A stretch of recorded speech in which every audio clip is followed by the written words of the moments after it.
find out. Yeah, you guys find out. Oh, yeah. All right, we'll call the meeting to order. If you please stand up for the Pledge of Allegiance and a moment of silence. Pledge allegiance.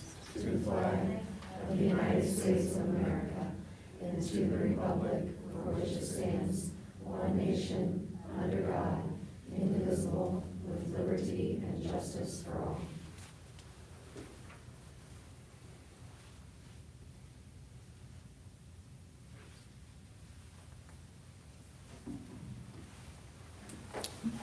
All right, please be seated. Are there any adjustments or changes to the agenda? No. All right, moving on to board recognition. All right, we have a star swimmer here tonight. So I'm going to ask Coach Scott to come up and talk about your swimmer and her accomplishment.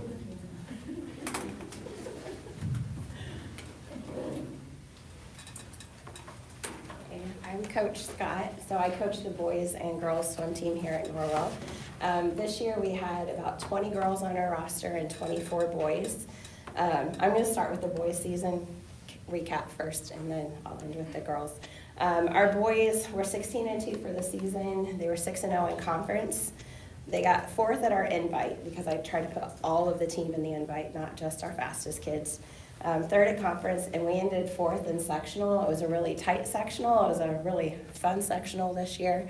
We also had Ben Peterson made it to regionals for diving and just missed making it to state. So next year, hopefully that's where he'll end up. And then our girls were 16-2 and 16 in the season and 6-0 for conference, just like our boys. We were runner-up at our invite and at conference. We lost by just a tiny bit to Columbia City. And then for sectional, we ended up in 3rd to Belmont and Delta, or not Belmont, sorry, Jay County and Delta. And then Marley was, I think, the only one from Delta, or besides Delta, that advanced to state. So she won the 100 breaststroke and went down to state and got placed 29th out of 33. And for swim, it's a little bit different than some of our other sports. It's not a class sport, so the whole state of Indiana, no matter how big your school, all competes together. So we were down there competing with Carmel, Noblesville, Fishers, Carroll, Homestead, all those big schools. So that was a big achievement for her to make it out of sectional and get to go down there and swim with all those swimmers. So, nice job, Marley.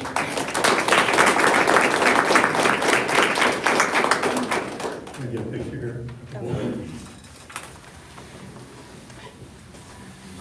Right now, you can come up front. Jump on in. You have to stay on the table. Yeah, you stand in front.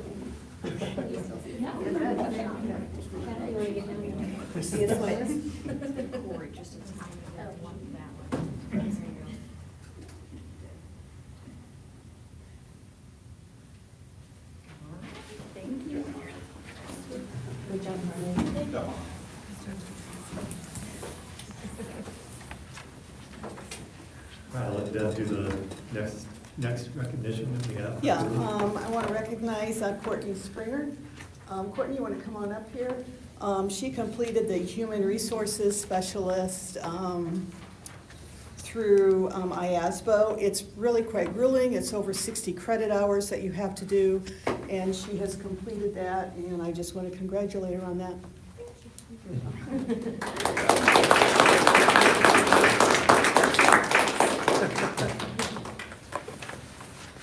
Thanks, Courtney. Thanks, Chris. All right, moving on to minutes from the previous meeting. Motion to approve. Second. Have a motion and a second. Any questions? All those in favor, right hand. Claims. I'll make a motion to approve. Second. Have a motion for approval in a second. Any questions? All those in favor, right hand. Moving on to superintendent's report for the Q1 financial. Yeah, so every quarter we go through our financial report. We're going to look at education and operation fund balances. And then one of the percentages that we look at in the annual report, and then it's one that also, excuse me, the board set a goal for, financial goal, but that is the review of our balances as a percentage of our expenditures. And so we don't actually know that until the end of the year, and it's kind of hard to forecast because your balance and how much you spend would be out of proportion. But we'll kind of show you some of that forecasting, and then I wanted to report too on our 2025 general obligation fund and just start making sure that we're tracking those numbers each time we get together. So for the financial report for education fund, you can see the receipts, and we always have in gray the previous year as sort of a comparison. So we transferred less out. It's always our goal to try to transfer less out of education if we can to operation, so we can do more within our education fund. And you can kind of see the expenditures that starting to trim those down a bit. But we started with a lower beginning balance, so that's why we're obviously at a smaller ending balance. And I'll get to the percentages in a second to see how that's playing out as well. Education or operation fund, your first quarter is always a low quarter because we haven't got our tax revenue payment yet. And so, but it is, you can see that it's lower, but also the numbers, just to kind of add those up, you can see we started with a lower beginning balance by quite a bit, and then again transferred 50,000 less, but also starting to see some, less revenue coming in. So I can come back to this in a second unless you have questions right now, but I guess I wanted to go to here and show you that, again, we had some high percentage balances, which the job of a school system is not to build up your balances, right? We want to make sure that we're being responsible with them, but they're there to spend money on programming, facilities, kids, staff, all that sort of thing. So, so we did have a time where this was kind of rising and knowing that we were wanting to pay those down. So this goes to 2024. The reason it's just 2024 is because this is a number that's given to us by the DUAB report that we get every year from the state. So that's why I have an estimate here for 2025. We have our own numbers. This is what it ought to be, assuming that the DUAB's looking at the same numbers that we are. So you can see with education fund, we're right at the goal that the board had for that in 2025. Forecasting as we're looking at changes that we're going to make and kind of predicting in our spreadsheets looking forward for 2026, we think that percentage is going to climb a little bit, so we'll be above the goal. The goal was set, obviously, before. It wasn't set at this time in 2025, so not a lot of adjustments for us to make in 2025 to kind of hit that goal. So we're going to be a little bit below it in 2025, but 2026 and some changes that we're making, we predict to be above that goal when we get to that. So there's some changes that we need to make as we're going through. We've talked about that. We'll have a meeting where we go through the priorities exercise that we did as an administrative team to decide, what are the areas where we're going to cut back a little bit and doing it in a way that we're not sacrificing programming and our competitiveness with our compensation for staff. So we'll go over that, but we do have some plans and things we're putting together to address some of those reductions that we want to do. Any questions on those first few slides? Okay. Then going over the bond, what I wanted to put on the slide was the language of the actual resolution that the board passed here. So it just shows in highlighted.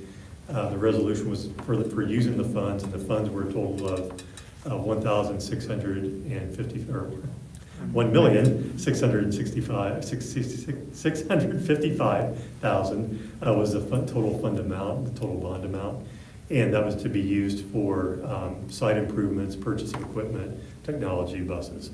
And so specifically when we had the bond hearing talking about the specific parts of the project that we were going to address was the Ossian inclusion playground, so making sure that we have a playground that's accessible for our kids in wheelchairs and special needs.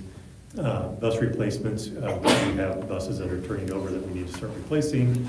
Lancaster has some playground renovations as well, not to the extent that we're doing at Ossian with the inclusion, but still some renovations that are necessary. And then I did light gray in here because these first three are ones that we're absolutely doing. Those are the priorities. And then we have some that we'll address with technology upgrades. And like within this room here, we have to do something with the high school flooring that's coming up. But we won't be able to do all of it, so we'll be trying to go through some things. And then these bottom ones in light gray are just not happening, because we won't be able to afford to do those. So far as we're tracking the expenditures, we had the cost of issuance just to do the bond itself. So that's really what we started with in terms of money to use for the actual projects. We had a down payment, for lack of a better word, for the inclusion playground so far for Ossian. So this is where we're at right now with that bond balance. And then these are things that we've allocated that we have pricing for that we know that will be coming out of that bond. This is the remainder that will be for the playground. We have ordered 2 72 passenger buses. We ordered a special education bus that we need to replace bus 17. And then the playground renovation at Ossian, or at Lancaster. And then needed to replace a maintenance truck. And then iPads were used at the bond to pay for, so that's part of the technology upgrade, is paying for some of our new iPads at the elementary level. So this is where we're projecting the money that we would have left over after all of those projects. And so that's where you go back and say, okay, so how much of the flooring can we tackle with that remaining money in the bond? Any questions on that? I think it's important to note part of the reasoning on the education fund, we were growing it a little bit with the expectation we knew we were going to be purchasing curriculum. Correct. And first time for new curriculum in many years, and that obviously dropped it down because curriculum is extremely expensive. Right, and we've changed that now too. We're not being reimbursed for it, so there's a lot of factors in there, but yes. Any questions from the board? I asked Adam, I don't think he's here right now, about the truck, because I had suggested that he look at PTR to rent it, and their goal for the trucks is to get 10 years out of each truck, and the cost, I think he said, through PTR to rent the comparable truck that did not include the plow that we need was like $1,500 a month. Right. And so, yes, obviously something could go wrong with this, but with the goal, and I think that they've been pretty good with the equipment they've had and running it into the ground. So Yeah. just to let people know, I did talk to them about it. Yeah, and they've been waiting on this for a while. We've said no to this for a little bit, and we really need it to pull it on, they do. Okay. We're going to move on to discussion items. Before we move on to discussion items, there's some new folks in the audience that are probably going to likely want to speak on some of the discussion items. So I just wanted to make sure that everybody's aware on how the process is going to go. And so tonight's meeting will be conducted in accordance with Robert's Rules of Order to ensure respectful and orderly process. Members of the public will have an opportunity to address the board during the designated comment period. When called upon, speakers are to come to the podium, state their name and address, and you'll be given 5 minutes to share your remarks. Please note that the public comment is a time for the board to listen, not engage in dialogue or debate. This is not a conversation from the audience, and comments or interruptions outside of the designated time are not permitted. All remarks should be directed to the board, and individuals are expected to maintain civility and decorum. These procedures allow us to conduct the meeting efficiently while ensuring everyone's voice is heard in a respectful manner. So moving on to the first discussion item will be the 2026-27 Support Staff Benefits Manual. Yep, thank you. We do this every year, and there's just changes that, through talking to staff members and things that we recognize and take a look at. So I will try to go through the highlighted ones. Obviously, if you have any questions, stop me. But on e-learning days, the language was in there before.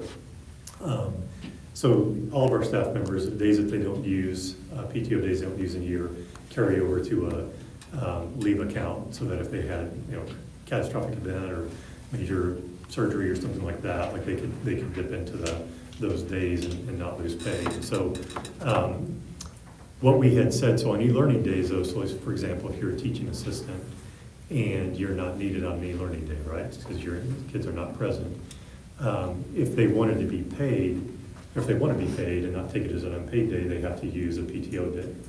Well, before, the language had said that that couldn't come from the accumulated days, it had to come from the days that were allotted for that year. And one thing they just asked us, they said, could you just let us go ahead and take it from the accumulated days and not come from the other? And honestly, we're fine with it. And so that's kind of where that recommendation is coming from. is allowing them to use from their accumulated days and not from the days just from that year. Yeah. How many can they accumulate? What's the max? I don't think there's a max, the max that they can accumulate. We did have language if they buy it back, that there's a max to that, but I don't believe there's a maximum that we have for accumulated. It'll say on here, I can look real quick. Just said that. Yeah, it's right, Unused it's in days. that next. Tuition will accumulate in 2% days. Yeah, we don't have a cap. Can I ask another question? Yeah. Since this is about like on e-learning days, since we're gonna not have our K and first graders do Synchronous synchronous meeting days, since those teachers will be asynchronous, does that mean that they have to use a PTO day No, that and day? so- Or they're No, still, and- even though they're not connected to the iPad with the kids? Right, so we'll have different responsibilities for them. One of the things at the elementary level, especially at that younger levels, the pacing just gets all thrown, just apart when you do these e-learning days. And so they have to totally restructure the pacing of how they're gonna get through there, because they have that set curriculum that they still need to get through.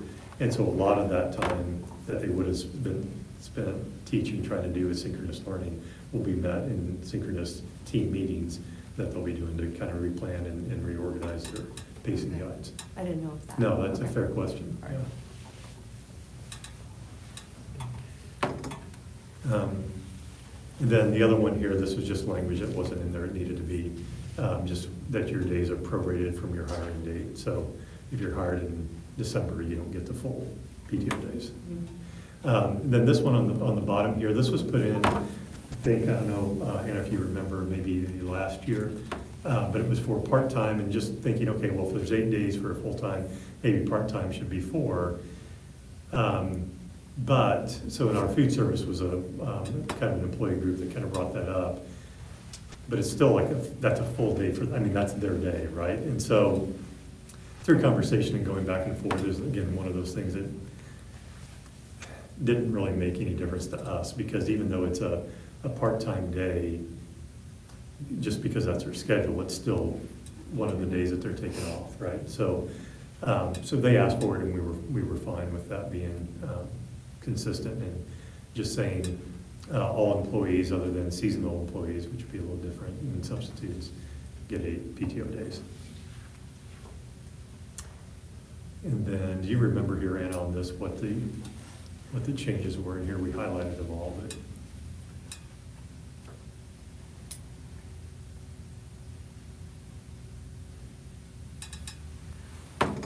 I don't remember there anything being changed. I think we just I don't. highlighted everything. Do you remember? You can come forward.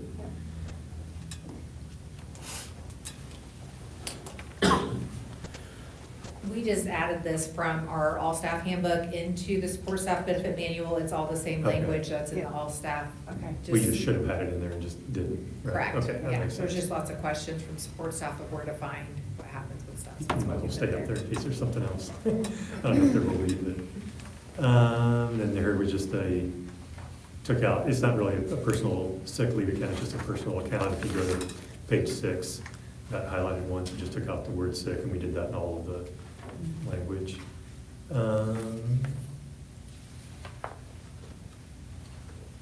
Yeah, so we took out that this will take effect, because that's now something that's just happening in terms of the benefits that are offered. And I think that's it. I think it really was just looking at their, no, this is actually kind of a big one right here. So, this is just, so there are 2 things that really, when we talked to our support staff, that they really asked about. One was the e-learning days, like for our TAs, that was a big one that they asked for. And the other one, and you guys may have heard this or seen this in exit interviews or whatever when we're sharing those. We had redone our payment salary schedule for our support staff, in that rather than having these little increments, like to make us more competitive, we made really significant jumps in our hourly rates that we were paying our support staff. But in that, then we said, okay, we're kind of paying that forward. And so we had bigger chunks of time, like 0 to 5 years, you'd be at that first level, and then whatever it was, 3 to 6 to 10. 6 6 to to 10, 10, yeah, yeah, and 11 beyond plus. 10. And so they just asked, could those be smaller windows? And so we're doing that. And so that's probably, just to give you the numbers, like in doing that, that's a $49,000 commitment as a school district to do it. But I think it continues to put us on the edge of being very competitive in the rates that we offer compared to others. And I don't know, I don't have that spreadsheet up. We could share that sometime, and maybe we can share it next meeting if you need to. But I mean, when you looked at that, we're as high on the hourly rates as anybody. Correct, in the area. including Southwest Allen, we're super competitive with Huntington, Southwest Allen. We're above all the other Wells County and Adams County schools with our pay per hourly employees. Yeah, so I think this will be some, I mean, pretty well received with our employees. And that's the tough part, going back to our financial report, that's, we talked about earlier, that's gonna be the tough part, and that's why we did the priorities, because there's gonna be areas where you see us spending go up in certain areas, but obviously there's gonna have to be places where that spending goes down, and just, balancing that out and really looking at, because everything we do has impact. We wouldn't be spending money on it if we didn't think it had impact, but we have to look at the rate of the impact, and what's the value added of the impact. And just some areas are gonna have to take a back seat as we had in other areas, so.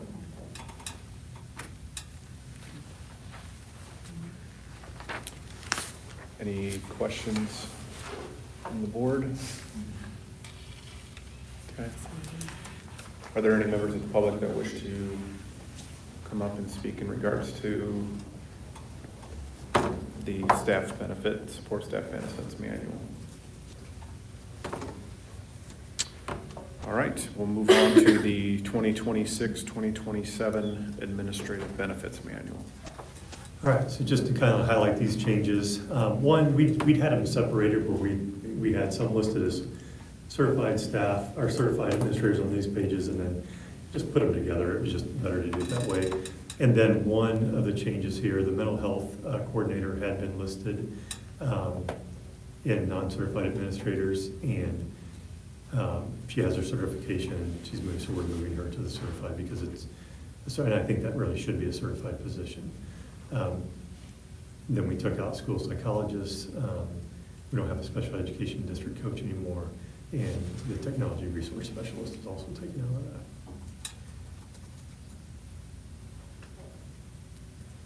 And then this, just kind of cleaning up the language here a little bit. And so for the non-cert administrators, this is what it is now. The corporation pays all but $52.05 towards the annual premium of the family network deductible plan. The next one didn't make sense, like we had like a combination, but nobody would choose the lower, like the high deductible plan 2, which is a higher deductible for the same amount of money that you'd be spending, right? So it didn't make any sense to have it there. So basically, we just changed and cleaned up that language. So if you choose to do a single plan, then the corporation pays for $1 because it's, obviously that's less of a benefit than the other. And then if they choose the high deductible plan 1, again, that's for $1 because when you look at the $52.50, take that away from the total premium, which is $28,828, you're still looking at $23,000 or whatever for the premium, whereas for a single plan, it's only $21,000 and something for the premium. So it just makes sense if they want to go high deductible plan to choose that it's actual savings for us as a school district. And then this one doesn't make sense, like in the event, because even though that's true, it doesn't really matter because you're still getting that benefit here. You know what I mean? So this had, if a husband and wife both work at Norwell, you get the insurance for $1. Well, you're already getting the benefit up here, so it's really not applicable down here. And then, yeah, let's see.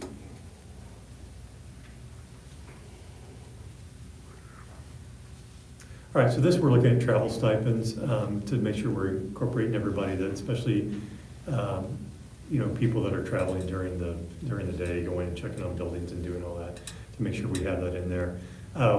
We may continue to take a look at our administrators, because right now they're turning in reimbursements, our high school administrators, for going to away events and supervising those and stuff. And so I think we're still looking at whether that's the right amount, or we just, it's State Board of Accounts, and we also like it better if we just do a stipend rather than turning in the reimbursements all the time. Like if you have a general idea of how much are we gonna be traveling, how much is it gonna be, and just, put it on there. I think that's a cleaner way to do, and that's what most districts do. I think what we need to analyze and make sure is that is that the right amount, right?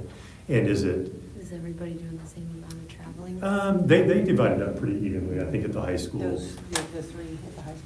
And I think it's also that, like, what do we expect them to go to? 'Cause it's nice, it's good that they're there and all that. And so if it's a requirement that we really need them to do that, and we can pretty much look at what it's been every year, and I think we can say it's been probably $3,500 approximately. Yeah. That they're turning in reimbursement. So this probably is not the right amount. If it is, then we would say, you don't have to go to that many. But, so we just kind of looked at this number and seeing if we could spread it out more amongst the administrators in terms of the ones that are going. But do you want to add anything to that? Yeah, basically, it's the athletic director at the high school, and then assistant principal and principal, and then at the middle school, mainly the athletic director is the one going to the events. So those would be the four that we would be looking at. The principal and assistant principal at the middle school, we had a meeting, they do not attend events regularly, so it would just be the athletic director. So looking at the numbers, and we had this in here, and we've been having some conversations back and forth, we just need to take a look at the overall number. We may come back to that. Personally, I don't know how you feel, Chad, or the board with it, but to getting away from the record keeping of reimbursements. Again, we have the history for it, and so you can look and see, okay, is this a reasonable number or not? And then say that's the general expectation for it. But, because honestly, we know they're probably going to them, but I don't know, I'm not having them clock in, we're not video recording them, making sure they're there. Now, we have trustworthy administrators that are going, right? But that's the same thing as when you look at doing time cards for hourly staff, or, we have biometric, that kind of stuff. Doing that rather than having them just do a card where they just put the time and draw a line. State Board of Accounts comes and sees it and say, okay, wait, so they checked in every day at the same time and they checked out. And so they just, it's just better to have the time clock, you just know. And general advice from State Board of Accounts is, if you know they're gonna travel, if you have an estimate about how much that is and what you expect, give them a stipend for it instead of doing the reimbursements all the time, so. They drive their own car? They do. Is it not the school van? Yeah, because generally they're like three going in different directions sometimes, and so. And, you think about like not to stay on this forever, but, we have really well-behaved students at events. They really do a nice job. Is that because we have administrators there, or is that just because they're gonna do that? So it's kind of that catch-22, is it a cause and effect, or are they just really good kids, right? Which I think is part of it. So I would assume then the middle school assistant and principal would maintain mileage if they attend events? Yeah, I think it's just not really an expectation, because you don't have, the main reason is for high school in terms of, like, if you want to go and just go and support, that's one thing. But high schools, they're actually going there to help supervise, Right. because we travel so much, with our kids going. Middle school, there isn't as much of that. Parents are going, and kids might go with their parents, but they're not really going, kids aren't driving themselves, to the events and stuff, so it's a little different. Understand. Well, that's it, that's all the changes I believe on there. Any questions from the board? Are there any members of the public that wish to speak in regards to this discussion item? All right, we'll move on to the revised potential homeschool guidelines. Okay, I'll just share some of the changes, and I'll turn it over to you guys for the discussion. But so based on some discussions that we've had and questions and different things, the changes are in highlight that we adjusted. I think the idea is from our end, trying to come together on something that everyone can kind of agree on. And so we had before the minimum of one full period. We added the credit earning, because I think that's important to designate that, and that it's on site, that it's not an online thing that you're coming in virtually, but it's actually an online course or on site course, credit earning. So first, let me go to, before I get to the entirety of the year, the two or more, it's been really good, like Brad Yates and I talk a lot about a lot of different things, but we've been talking a lot about this. We had an Area 18 meeting and talked more about this again today. And so if you look at Bluffton's, like it says one class, but the thing that you gotta remember is They're all blocked. they're block schedule. So their one class is really like two classes. So that would be at least in terms of a district right next to us here, an apples to apples thing. Then the entirety of the school year, we had different language in there before. And the idea here is that we're not just, joining just for like a season and then unenrolling and that kind of stuff. Like we're in that class for the whole year and a part of it for the year. So that was a change. And then on the fourth bullet, attendance expectations for enrolled classes on delayed starts. E-learning days are the same as attendance expectations on regular school days. So if you're taking two classes, excuse me, and we're on a delayed start schedule, then you're expected to, be on site in that class on that same delayed schedule that class would take place. E-learning days, you're checking in e-learning just like, other students would be that are assigned to that class. So basically the point there is just same expectations for everybody on delayed starts and e-learning days. And then just listed this, just to make sure everyone knows that the accountability to the ECA Code of Conduct rules and expectations applies, right? To anybody that's participating in ECAs, whether you're a part-time or a full-time student. So just want to highlight those changes and open up the board to discuss. All right, that is the proposed requested change. Is there any discussion from the board?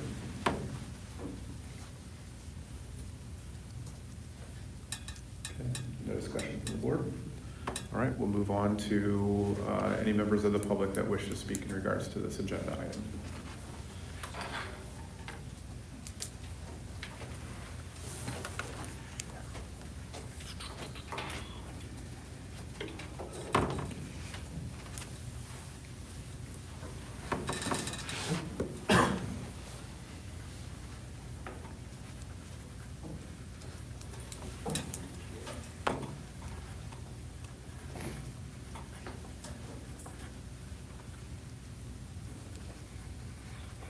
The one class that meets the state minimum, right, that opened a door for a lot of those 99 kids. So that was 76% of them said that they were very likely to enter their student into a class at Norwell and participate in athletics.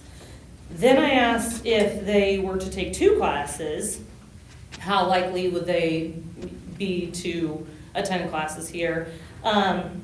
Two classes dropped down to 20%, said that they would be very likely to attend a class. So I think then we go back to, right, if we continue to keep the 5-class requirement that it is now, I had 0% of the people who responded said that they would be very likely to attend 5 classes to participate in athletics. So, in my opinion, I just really feel like that one class is the state standard for a reason. And again, we have seen that many of the schools in our area have done one class. You've discussed it with them, and they've come to say that there are no drawbacks, right? That I just can't see the reason why we're not meeting that when we know that there is such a need for that one class in order for these families to attend. So I would just ask that you continue to, keep an open mind, think on it, look over. I spent a lot of time putting that survey together and going through and writing all the summaries and getting quotes from people in the community so that you would have that data to look at when making this decision, because unfortunately it doesn't matter what all the rest of us in this room think, it's the 5 of you that get the power to make this decision. So just try to keep an open mind and look at how this decision is going to impact so many kids and families, not just the kids, but all of our families in the community. Thank you. Thank you, Jessica.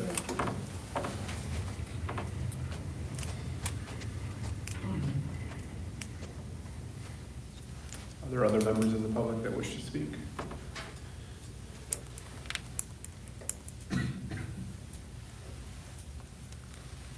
Going once, going twice. All right, we will move on to action items, the student device agreement. Okay, so I have it open here. We talked about it at the last meeting, so just recommend approval. All right, have an action item for the student device agreement.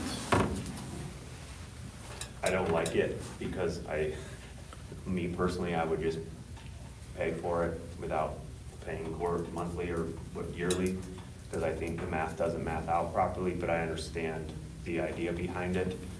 And I'm probably in the minority on that one of paying for it myself, so I'll make a motion to approve. Okay, I have a motion for approval, I'll second. and I have a second. All those, any members of the board have any other comments or discussion? Are there any members of the public that wish to speak in regards to this action item? All right, we have a motion and a second for approval. All those in favor, right hand. All right, moving on to student handbook changes. All right, so have those again in your packet. I'm happy to, like I said, we went over them last meeting, so I'm happy to go over them again, or just entertain specific questions you might have. I don't know what you want. Let's start with, we have an action item request for student handbook changes. I'll take a motion. I'll make a motion to approve. Oh, sorry, Todd. Have a motion and a second. Any discussion? Just so, if in case everybody didn't know, that we got rid of Yeah. the, The junior graduate. we want people to be able to graduate, or at least I'm voting for this because I want people to graduate, so we took that out, having to stay until their senior year or whatever. Yeah. We appreciate what you guys said about parents having a choice to do that, and so, when we brought that back, it was like, Yeah. And just to know on that, like and that's where I think these discussions, can get tough, and that's where we really want to look at, we talk all the time about like core values and what we're committed to and what do we believe in terms of roles of parents and our roles as schools. Because that decision on there, which is, again, I appreciate it and I respect the fact that this is like we believe parents should be able to make choices. That's an $80,000 decision in terms of revenue loss. And, but again, I don't think that's necessarily a wrong decision. Well, because- and revenue loss for the school, the way I would look at it, if my kid's going into the workforce, they're, maybe they're stepping into 100%. it. So I agree with you from the budgetary perspective, but Right. And I know there was a little discussion about the state's grading, how that might change and how that might affect it. Well, Right. if we get counted off for doing what's best for our students, then yeah. Right. I guess we get counted off for that. No, and just, again, I don't mean to elaborate, Chad, but it just really gives, we had a really good discussion at our admin meeting yesterday, and one of the principals brought that up, so we're gonna, in June, our targeting is June 9th to go over all the new accountability models for you guys and just go through all that. Talked about having maybe a follow-up work session then to talk about, okay, these are the different categories, like what is it that's gonna rule the day for us? Like who do we wanna be? And this is a classic example, like that may hurt maybe a grade when you look at, or a point total that we end up getting. But if it's the right thing to do for our families and the right thing to do for that kid, they need to graduate early. Just looking at the revenue thing, just in contrast, kind of what we just talked about, and hear from Jessica, the 99 kids, if we were to get 1/7 of that revenue, that'd be $73,000 in revenue. Again, I don't believe that's why we do it. I think we do it because whether we think that's the role of our school or not. But that's a $73,000 benefit.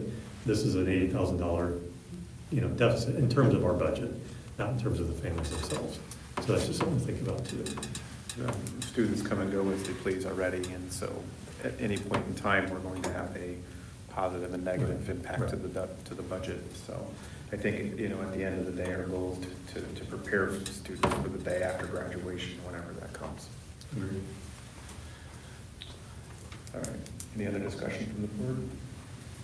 Are there any members of the public that wish to speak in regards to this action item? All right, hearing none, I have a motion for approval. All those in favor, right hand. All right, moving on to personnel report.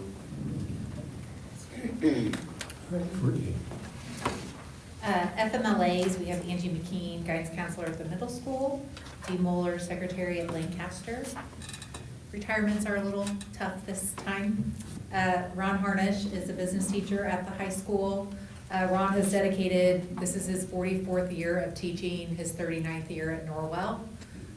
He's been a staple at Norwell Community Schools for a very long time. He will be missed.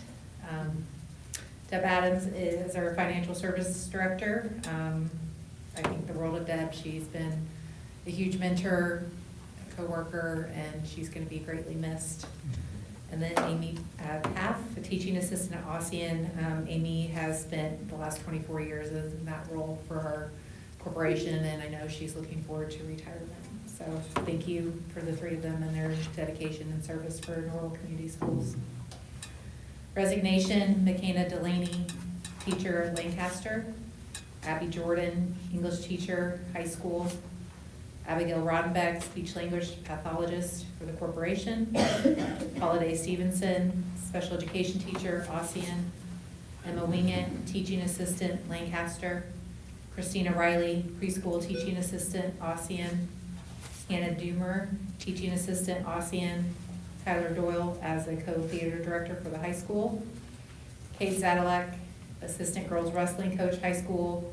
Noah Tobias, boys head tennis coach, high school. Elena Kuzma as a volunteer assistant girls wrestling coach, high school. Mark Tobias, volunteer assistant boys tennis coach, high school. Kyle Murray, volunteer assistant boys soccer coach, high school. Adam Linwell, volunteer assistant softball coach, high school. Recommendations, Cassandra Feast as an intense intervention teacher for the middle school starting for the 26-27 school year. Cassandra is also going to fill in as a short-term teaching assistant at the middle school for the remainder of the school year. Riley Wilson, behavior specialist for the corporation. That's effective for the 26-27 school year. Andrea Morris is filling in as a long-term 7th grade language arts substitute teacher at the middle school. Jamie Gerber, teaching assistant, Ossian. Rachel Shard, 6th grade volleyball coach for the middle school. Elena Kuzma, assistant girls wrestling coach, high school. Zachary McCoy, assistant boys golf coach, high school. Alexis Vargo, assistant softball coach, high school. Kyle Murray, head boys soccer coach for the high school. Adam Linwell, assistant softball coach, high school. Chad Gerardo as the seasonal maintenance for the corporation for the summer. Kate Zadalak, volunteer assistant girls wrestling coach. Darren Gogolin, volunteer assistant boys golf coach. Brianna Deck, volunteer assistant track coach for the high school. And we have one position change, Destiny Dahlberg from a full-time bus driver to a substitute bus driver. Whew, big reports. And just want to highlight for a second, Riley Wilson is here. Riley's a 2017 Norwell grad, and husband, Trevor Wilson, right? Yes. Trevor is also a 2017 grad, and just, this was a position, so she is, I want to make sure I get this right.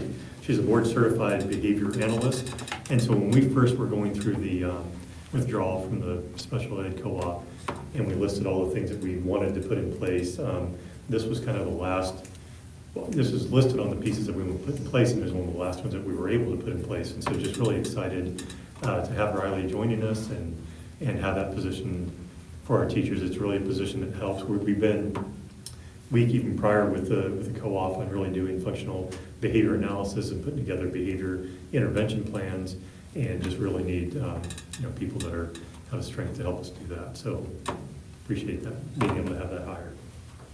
Welcome back to Staff Park over here, not over here. Before we approve you, it says analyst, but it's behavior specialist, and then it says employee certification non-return. We don't need anything for that position? That's what I was told. What do you mean I'm not sure. Like, is there a license that? I we have a certification Okay. if a certification number is requested. It just says on here, it says no certificates returned, so I Okay. would just, and then, because then it's the same question for Cassandra, or not Cassandra, for you probably.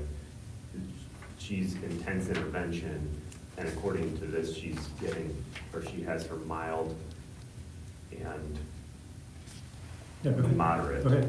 but not intense. So I don't know if there's an intense certificate or not, I don't know. Yeah, so she, sorry.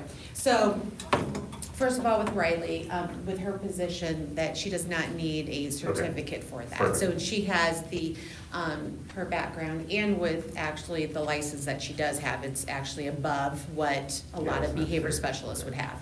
And then with Cassie, she just finished her student teaching, and so she currently is mild, moderate, you're correct, on that, Corey. And then she's going to go back for the asset program to get the intense intervention student. I mean, the intense intervention license, sorry. License, So, okay. yeah, so she will have that. Currently, just so that you know, for our 26, 27, we have one student that has that multiple disability that she would need, and Leah Glassburn has that licensure, so she'll be teacher of record for that one student until Cassie gets it, so. And anyway, just to know that structure of that room, they're gonna be co-teaching Correct. in that large space. Yeah, yeah, Also. yeah. mhm. Yep.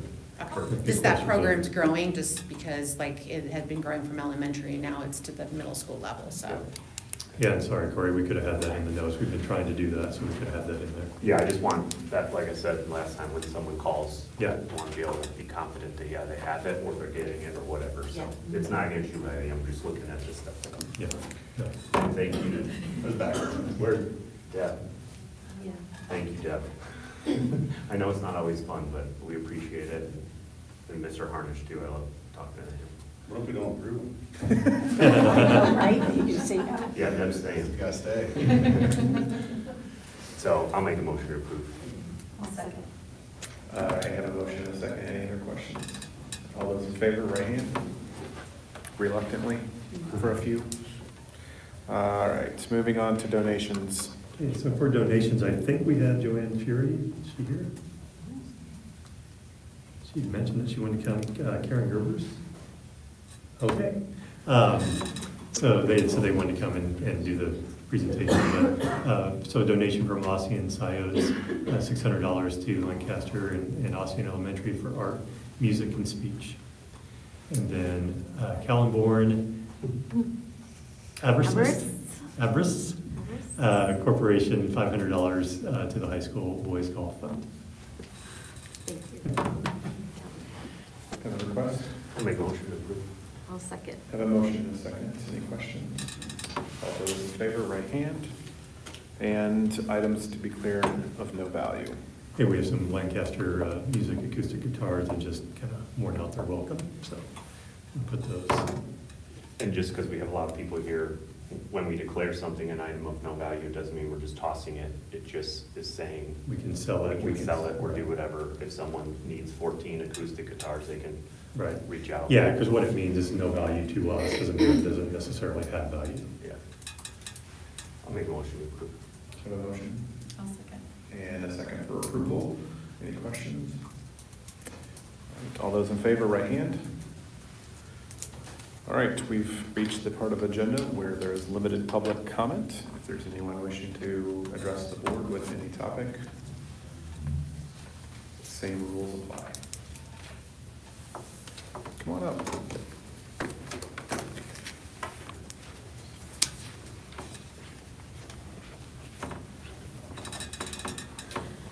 Dan Duncan, 150 East US Highway 224, Union Trail, right down the road. And listening to her survey about who would be interested in becoming homeschoolers for one period, when I think back of some of the meetings, I think it was Chad mentioned at one, wanting Norwell to be part of the community and reaching out. This seems like a good way to reach out. The IHSAA says one period. When you think of those that might not come, if it goes down to 2 periods, are you missing that opportunity to reach out into the community and get these people that want to be part of Norwell, letting them in. And just to me, that's something you really need to think about. Are you gonna go 2 periods when others have done 1, whether it be block scheduling or any other way? Just really think it through.